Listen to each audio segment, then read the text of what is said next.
हे आहे गोकुळचं श्रीखंड, अगदी जिभेवर रेंगाळणार. जिभेवरच नाही तर मनावरही रेंगाळणार. गोकुळ श्रीखंड, मनावर रेंगाळणार. मी न्यूज 24 प्रतिनिधी विनोद शिंगे. आज आपण आलोय कोल्हापूर जिल्हाधिकारी कार्यालय इथं. गेल्या कुंभोज येथे गेल्या अनेक दिवसापासून सौर ऊर्जा प्रकल्पाला नागरिकांचा विरोध वाढत असून यासाठी वेळोवेळी आंदोलन झालेले आहेत. परिणामी त्याचाच एक भाग म्हणून असणाऱ्या दुर्गेवाडी धरणग्रस्त वसाहतीमध्ये नागरिकांचा उद्रेक झाला असून सदर जागेला विरोध करत असताना सदर जागेमधून असणारी दुर्गेवाडीची पिण्याच्या पाण्याची पाईपलाईन सदर ठेकेदारांकडून फोडण्यात आली असल्याने गेल्या 8 दिवसापासून दुर्गेवाडीचा पिण्याचा पाणी पुरवठा बंद आहे.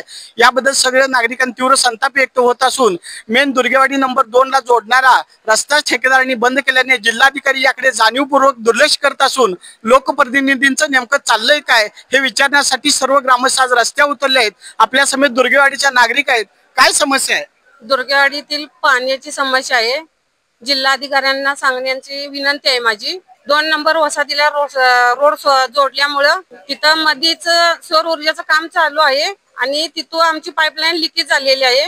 8-10 दिवस झालं आमच्या वसाहतीला पाणी नाहीये आणि खूपच आमच्या जनावरांचा म्हणा माणसांचा म्हणा खूप हाल झालंय आमचं. आणि त्या लोकांनी असं गुंडगिरीमधून असं हे केलेलं आहे. त्याच्यामुळे आम्हाला पाण्याची खूपच समस्या आहे आणि ती समस्या आमची सोडवावी ही जिल्हा अधिकाऱ्यांना आमची विनंती आहे. काय झालंय नेमकं दुर्गेवाडीत? दुर्गेवाडीत म्हणजे आता 10 दिवस झालं पाणीच नाही आम्हाला. कशामुळं? त्यांनी ते आमची पाईपलाईन 2 नंबर वसाहतीला गेल्या. मग त्यांच्या गुंडगिरीमुळे आमची पाईपलाईन फुटली.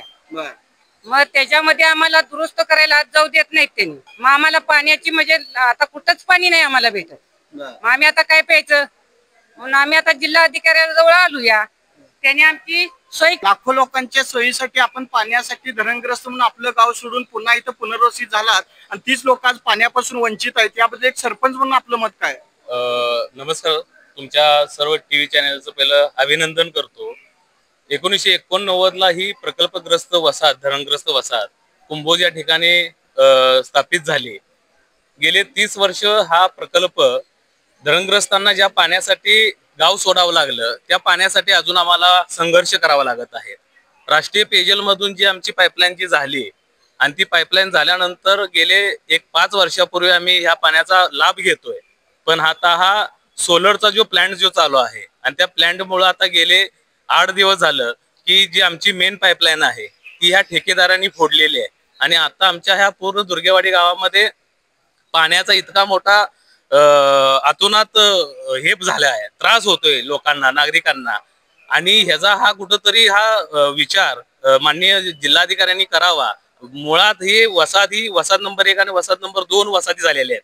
आमचा येण्या जाण्याचा जो मार्ग आहे वसाहतीला एकत्र येण्याचा जो रस्ता आहे दफनभूमी स्मशानभूमी आणि वसाहत नंबर 2 चा जो आमचा येण्या जाण्याचा जो रस्ता आहे तो पूर्णपणे बंद केलेला आहे. आणि त्यामुळे आमची एक विनंती राहील प्रशासनाला की हा जो रस्ता आहे तो आम्हाला वसाहत 1 आणि वसाहत 2 ला जाणारा जो पोच रस्ता आहे तो आम्हाला एक 18 ते 20 फुटाचा रस्ता खुला द्यावा.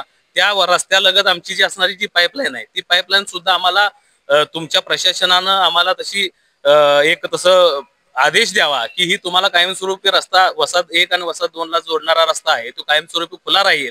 आणि प्रशासनाला आणि परत माझी विनंती राहील की ह्या धरणग्रस्तांच्यावर जो होणारा जो अन्याय आहे तो खरोखर अतिशय तुम्ही हा दूर कराल अशी अपेक्षा व्यक्त करतो. आणि आमच्या समस्त दुर्गेवाडीतील आलेली सर्व आमचे गावकरी आहेत या गावकऱ्यांच्या वतीनं तुम्हाला परत प्रशासनाला विनंती करतो की आम्हाला न्याय द्यावा आणि तो योग्य तो न्याय मिळेल अशी आम्ही अपेक्षा व्यक्त करतो. संपूर्ण महाराष्ट्राला पाणी पाजण्यासाठी ज्या माणसांनी आपलं रान घरदार सोडून पुनर्वसित म्हणून महाराष्ट्रात स्थायिक झाले तेच पुनर्वसित आज स्वतःच्या पाण्यासाठी जिल्हाधिकारी कार्यालयाच्या समोर लढा करत आहेत.